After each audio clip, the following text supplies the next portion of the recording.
Railway zone తాత్కాలిక కార్యాలయాన్ని పరిశీలించారు. అనంతరం పిఎంఆర్డీఏ భవనంలో ఏపీలో రైల్వే ప్రాజెక్టులపై సమీక్షించారు. ఈ సమావేశానికి దక్షిణ కోస్తా గూగుల్ డేటా సెంటర్ క్వాంటమ్ వ్యాలీతో రాష్ట్ర దశ మారిపోతుందన్నారు మంత్రి Payyavula Keshav.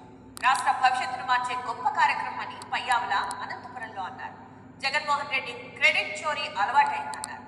Google centre Machilipatnam port విషయంలో వైసీపీ నేతల వైఖరిపై మంత్రి కొల్లు రవీంద్ర తీవ్రంగా ఫైర్ అయ్యారు.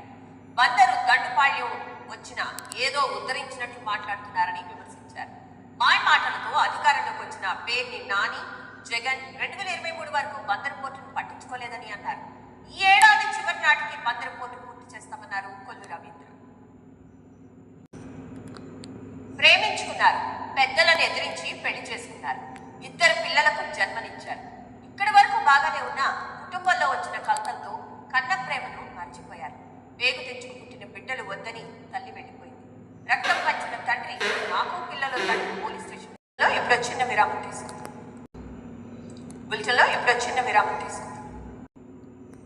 Welcome back. Civil supply commissioner Stephen Ravindra కీలక వ్యాఖ్యలు చేశారు. తెలంగాణలో పెట్రోల్, డీజిల్, ఎల్పీజీ, సిఎన్జి కొరత లేదన్నారు.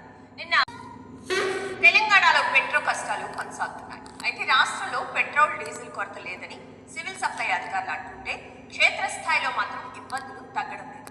హైదరాబాద్ సహా జిల్లాల్లో ఇక ఫ్యూచర్ సిటీ కమిషనరేట్ కు సీఎం రేవంత్ భూమి పూజ చేస్తున్నారు. లైవ్ లో చూద్దాం.